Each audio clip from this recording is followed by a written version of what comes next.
ದೇವೇಗೌಡರು ಏನಪ್ಪ ಅಂದರೆ ಮತ್ತು ಅವ್ರ ಮನೆಯವರು ಈ ಒಂದು ರಾಜಕಾರಣಕ್ಕಾಗಿ ಏನು ಬೇಕಾದ್ ಮಾಡುವಂಥ ಮಟ್ಟಿಗೆ ಇಳಿಬಲ್ರು ಅನ್ನೋದಕ್ಕೆ ಇವತ್ತು ಒಬ್ಬ ಸಂತ್ರಸ್ತೆಯನ್ನು ಒಳಗೆ ಇಟ್ಟಿದ್ದ ಒಂದು ಸಾಕ್ಷಿ ಇದೆ. ಇವಾಗ ಪ್ರಜ್ವಲ್ ರೇವಣ್ಣ ಅವರ ವಿಡಿಯೋಗಳು ನಕಲಿ ಆಗಿದ್ದಿದ್ರೆ ಅಥವಾ ಅದನ್ನ ಎಡಿಟೆಡ್ ಅಂತ ಆಗಿದ್ದಿದ್ರೆ ಅವ್ರು ಓಡ್ ಹೋಗುವಂತ ಮಾತೇ ಬರ್ತಾ ಇರಲಿಲ್ಲ. ಅದು ಸತ್ಯ ಹೇಳುವಂಥದ್ದು, ಕರೆಕ್ಟ್ ಹೇಳೋದು. ಅದಕ್ಕೆ ಹೇಳುವಂಥದ್ದಲ್ಲ ನೀವೇನು ಪ್ರಶ್ನೆ ಮಾಡ್ತಾ ಇದ್ದೀರಿ, ಭಾಳ ಸತ್ಯದ. ಇವ್ಯಾವ ಬೋಗಸ್ ಅಲ್ಲ, ಅನಗತ್ಯ. ಹಿಂದೊಬ್ಬ ಕೆಲವರು ವರ್ಷಕೊಂಡಾಗ ಹೇಳಿದರು ನಾನು ಅವನಲ್ಲ ಅಂತ. ನಂತರದಲ್ಲಿ ಅವರಾದ್ರೂ ತಾವು ಒಪ್ಕೊಂಡ ಪ್ರಸಂಗ ಬರ್ತದೆ. ಇವೇನು ಸುಳ್ಳಲ್ಲ. ಎಡಿಟರ್ ಮಾಡಿದ್ದು, ಮತ್ತೇನು ಮಾಡಿದ್ದು, ಡಾಕ್ಟರೇಟ್ ಮಾಡಿದ್ದು, ಡಾಕ್ಟರ್ ಏನು ಅಂತ ಹೇಳ್ತಾರಲ್ಲ, ಅದನ್ನು ಮಾರ್ಫಿಂಗ್ ಮಾಡಿದಂಥದ್ದು ಅಂತ ಅವ್ರು ಹೇಳ್ಕೊಳ್ತಾರೆ ಅಷ್ಟೇ. ಆದ್ರೆ ಸತ್ಯ ಇದರಲ್ಲಿ ಸತ್ಯನದ. ಇದಕ್ಕೆ ಇವ್ರಿಗೆ ಮಾಡಿದ್ರು ಶಿಕ್ಷೆ ಏನಾಗ್ತದೆ ಅನ್ನೋದು ಭಾಳ ಮಹತ್ವದ. ಈಗ ಯಾಕಂದ್ರೆ ಇದಕ್ಕೆ ತಪ್ಪಿಸ್ಕೊಳ್ಳೋರು ಭಾಳ ಅದಾರಲ್ಲೇ.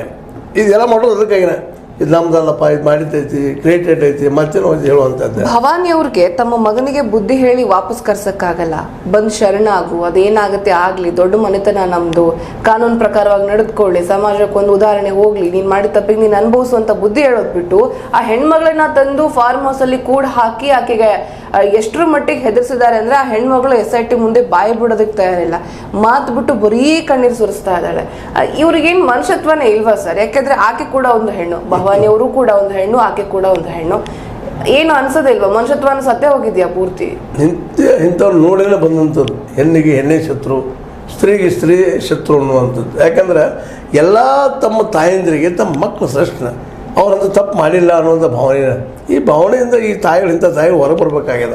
ಯಾಕಪ್ಪ ಅಂದ್ರೆ ಮೊದಲನೇದಾಗಿ ಒಬ್ಬ ಮಗು ಎತ್ತರಕ್ಕೆ ಬೆಳೆಯೋದಕ್ಕೆ ತಾಯಿ ಎಷ್ಟು ಕಾರಣನೋ, ಒಬ್ಬ ಮಗು ಹಾಳಾಗೋದಕ್ಕೂ ಸಹಿತ ತಾಯಿನ ಕಾರಣ ಆಗ್ತಾ ಇರ್ತಾಳೆ. ತಪ್ಪುಗಳು ಕಂಡಾಗ, ಒಂದು ಸಣ್ಣ ತಪ್ಪು ಕಂಡಾಗ ಬುದ್ಧಿ ಹೇಳಿ ತಿಳಿಸಿ ಮಕ್ಕಳನ್ನ ತಮ್ಮ ಕೈಲಿ ತೊಗೊಳ್ಪ ಅಂತ ಪ್ರಯತ್ನ ಮಾಡ್ಬೇಕಾಗ್ತದೆ. ಆದರೂ ಕೆಲವೊಂದು ತಪ್ಪು ತಗಿಲ್ಲ ಅಂತಲ್ಲ. ಈಗ ಉದಾಹರಣೆಗೆ ಗಾಂಧೀಜಿಯವ್ರ ಮಗ, ಹಿರಿಮಗ ಎಲ್ಲರ ಗಾಂಧಿ ತಪ್ಪು ಹೋಗ್ಬಿಟ್ರು. ಅವ್ರು ಗಾಂಧೀಜಿಯವ್ರ ಪ್ರಯತ್ನ ಮಾಡಿಲ್ಲ ಅಂತಲ್ಲ, ನಿಶ್ಚಿತವಾಗಿ ಮಾಡಿರ್ತಾರೆ. ಇಡೀ ದೇಶದ ಬಗ್ಗೆ ವಿಚಾರ ಮಾಡುವಂಥವ್ರು. ಗಾಂಧೀಜಿಯವರ ಒಂದು ಬದುಕು ಹೆಂಗಿತ್ತಪ್ಪ ಅಂತಂದ್ರೆ, ಅವರು ನಮ್ಮ ಆಶ್ರಮದಲ್ಲೇ ನಮ್ಮ ಹೊರಗೆ ಒಂದು ಹಾಡ ಕಳಿತಿದ್ರು ಅವ್ರು ತಮ್ಮ ಹಾಲಿಗಾಗಿ. ಹಾಲಿನ ಹಾಲು ಕುಡಿ ಅಂತ ಒಂದು ಅವ್ರ ಪ್ರವೃತ್ತಿ ಇತ್ತು. ಹಾಡ ಸಾಕಿದ್ರೆ ಅದು ಅತ್ಯಂತ ಗಂಭೀರವಾದ ಚರ್ಚೆ ನೋಡಿದಾಗ ನೆಹರು, ಪಟೇಲ್, ಇನ್ನುಳಿದ ಕಾಂಗ್ರೆಸ್ ಲೀಡರ್ ಕೂಡಿದೆ ಮಾತಾಡೋ ಮುಂದೆ ಸಡನ್ನಾಗಿ ಎದ್ದು ಹೋಗಿಬಿಡ್ತಾರೆ ಗಾಂಧಿಯವರು. ಯಾಕಂದ್ರೆ ಅನ್ನೋದ್ರಾಗ ಹೋಗಿ ಆ ಹಾಡಿಗೆ ಮೇವು ಹಾಕುವಂಥದ್ದು ಸಮಯ ಪ್ರಜ್ಞೆ. ಇಂಥ ಸಮಯ ಪ್ರಜ್ಞೆ ಇವತ್ತು ಇಲ್ಲಿ ಇಷ್ಟಿದ್ದಂಥವ್ರು ಇದ್ದರೂ ಸಹಿತ ಅವ್ರ ಮಗ ದಾರಿ ಬಿಟ್ಟ, ಹರಿಲಾಲ್ ಗಾಂಧಿ. ಅಂದ್ರೆ ಗಾಂಧಿ ತನ್ನ ಮಕ್ಕಳನ್ನ ನೋಡಲಿಲ್ಲ ಹಾಗೇನೋ ಟೀಕಾ ಮಾಡ್ಬೋದು, ಬಟ್ ಪ್ರಯತ್ನ ಮಾಡೋದವ್ರು ಮಾಡಬೇಕಲ್ಲ ಈ ಮಕ್ಕಳಿಗೆ. ಇವತ್ತು ಈ ಹಂತಕ್ಕೆ ಬರ್ತಾನೆ. ಇವತ್ತು ನೂರಾರು ಹುಡುಗ ಹೆಣ್ಮಕ್ಳ ಮೇಲೆ ಈ ಘಟನೆಗಳು ನಡೆದಿದ್ದಾವೆ. ಇದೆಲ್ಲ ಗೊತ್ತೋದವ್ರು ಭವಾನಿ ಅವರಿಗೆ ಮತ್ತು ರೇವಣ್ಣ ಅವರಿಗೆ ಗೊತ್ತಿತ್ತು. ಅದ್ರ ಬಗ್ಗೆ ಇನ್ನೂ ಆದರೂ ಅದನ್ನು ಆಗಲೇ ಕಂಟ್ರೋಲ್ ಮಾಡಬೇಕಾಗಿತ್ತು.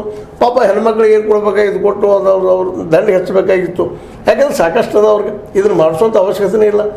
ಮನೇಲಿ ಅವರು ಹೆಣ್ತಿನೂ ಇರೋ ಮುಂದೆ ಇಂಥ ವ್ಯವಸ್ಥೆಗೆ ಇವರ ಮನೆಯವರು ಎಲ್ಲರೂ ಕಾರಣೀಭೂತರಣ ಅಂತೇಳಿ ಇದನ್ನು ಸ್ಪಷ್ಟ ಆಗುವಂಥ ವಿಷಯ ಅಂತ. ಒಬ್ಬ ತಾಯಿಗೆ ಅವ್ರು ನಿಜವಾಗಿಯೂ ಒಬ್ಬ ಹೆಣ್ಣಿನ ಸಂಕಟ ತಿಳ್ಕೊಬೇಕಾಗಿತ್ತು. ತಿಳ್ಕೊಂಡು ಆ ಹೆಣ್ಮಕ್ಳಿಗೆ ಅಟ್ಲೀಸ್ಟ್ ಘಟನೆ ಆದಮೇಲೆ ಆದರೂ ಅವ್ರು ಕರ್ಕೊಂಡು ತಮ್ಮ ಮಕ್ಕಳ ಜೊತೆ ಅವ್ರ ಟ್ರೀಟ್ ಮಾಡಿ ಅವ್ರ ಬದುಕಿ ಒಂದು ಏನೋ ನೆಲೆ ಅದು ಕಾಣಿಸ್ಬೇಕಾಗಿತ್ತು.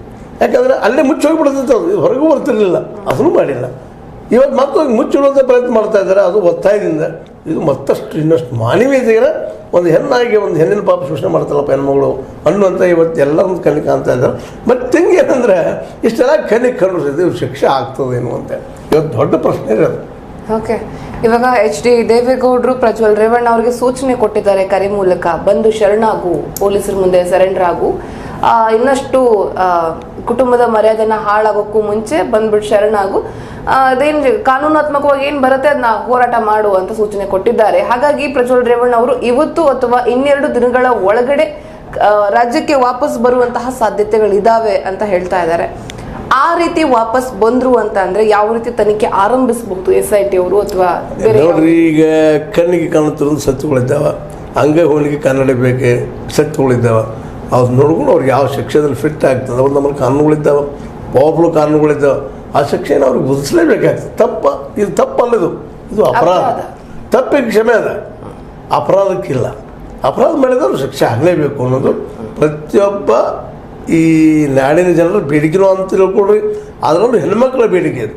ಯಾಕಂದ್ರೆ ಇಂಥವ್ರಿಗೆ ಶಿಕ್ಷೆ ಆಯ್ತಂದ್ರೆ ಒಬ್ಬ ದೊಡ್ಡ ವ್ಯಕ್ತಿಗೆ ಶಿಕ್ಷೆ ಆಯ್ತಂದ್ರೆ ಜನಸಾಮಾನ್ಯ ಸಹಿತ ಇಲ್ಲಪ್ಪ ಅಂಥವ್ರಿಗೆ ಶಿಕ್ಷೆ ಆಯ್ತಿಲ್ಲ, ನಾವು ಎಚ್ಚರದಿಂದ ಇರಬೇಕಂತ ತಪ್ಪುಗಳನ್ನು ಮಾಡಲಿಕ್ಕೆ ಹೋಗೋದಿಲ್ಲ. ಯಾಕಂದ್ರೆ ಲಕ್ಷಾವಧಿ ಜನ ಹೆಣ್ಮಕ್ಳು ಮೇಲೆ ಇವತ್ತು ನಾವು ನೋಡ್ತಾ ಇದ್ದೀವಿ, ದಾಳಿಗಳಾಗ್ತಾ ಇದ್ದಾವೆ, ಮತ್ತೇನೋ ಆಗ್ತಿದ್ದಾವೆ. ಮೊನ್ನೆ ನೋಡ್ರಿ ಇಲ್ಲೇ ಒಂದೇನೋ ನೇಹಾನ್ ಮೇಲೆ ಆಯಿತು, ಅದರ ದುಡಿ ಇನ್ನೊಂದು ಸಮೀಪದಲ್ಲಿ ಇಲ್ಲೇ ಒಂದು ಹೆಣ್ಮಗಳು ಸುಟ್ಟು ಹೋಗಿದ್ರು. ಇಂಥ ಘಟನೆಗಳು ನೋಡ್ತಾ ಇದ್ದಾರೆ. ಇದಕ್ಕೆ ಸಂಬಂಧಿಸಿದಂಥ ಅನೇಕ ಘಟನೆಗಳು ನಡೀತಾ ಇರ್ತಾವೆ. ಇಂಥ ಶಿಕ್ಷೆ ಆಯ್ತು ಅಂದ್ರೆ ಇನ್ನುಳಿದವ್ರು ಸಹಿತ ಹೌದಪ್ಪ ಅವ್ರಿಗೆ ಹಂಗಾಯಿತು ನಮಗೂ ಆಗ್ತದೆ ಅನ್ನೋದು ಆಗ್ಬೇಕು. ಈ ಶಿಕ್ಷೆ ಆಗುವುದು ಏನು, ಹೆಂಗೆ ಆಗ್ತದೆ? ಯಾಕಂದರೆ ಇಷ್ಟೆಲ್ಲ ಇದನ್ನು ಏನೋ ಮಾಡಿ ಮತ್ತು ಮುಚ್ಚಾಕೆ ಮತ್ತು ಇನ್ನೊಂದು ಏನದ ನಮ್ಮ ನ್ಯಾಯಾಂಗದ ದೋಷ ಅಂದ್ರೆ ಮುಂದೆ ಹಾಕೋದು ಹೋಗುವಂಥದ್ದು. ಹೌದು, ನಿಜವಾಗಿಯೂ ನಿರಪರಾಧಿಗೆ ಶಿಕ್ಷೆ ಆಗಬಾರ್ದು, ಎಲ್ಲರೂ ಒಪ್ಪುವಂಥ ವಿಷಯ. ಆದರೆ ಕಣ್ಣಿಗೆ ಕಾಣುವಂಥ ಅಪರಾಧ ಫಿಕ್ಸ್ ಅದ, ಎವಿಡೆನ್ಸ್ ಮುಂದದ. ಅದಕ್ಕಾಗಿ ಸರ್ಕಮ್ಸ್ಟೆನ್ಸಸ್ ಎವಿಡೆನ್ಸ್ ಇಲ್ಲಿಲ್ಲ, ಎವಿಡೆನ್ಸ್ ಮುಂದಿರೋ ಮುಂದೆ ಇದಕ್ಕೆ ಶಿಕ್ಷೆ ಯಾಕೆ ಆಗೋದಿಲ್ಲ? ಯಾಕೆ ಲೇಟ್ ಮಾಡಬೇಕು? ನ್ಯಾಯಾಂಗನೂ ಸಹಿತ ಜಲ್ದಿಯಾಗಿ ಇದಕ್ಕೆ ಡಿಸಿಷನ್ ಕೊಡಬೇಕು ಇದಕ್ಕೆ. ಮತ್ತು SIT ಆದರೂ ಸಹಿತ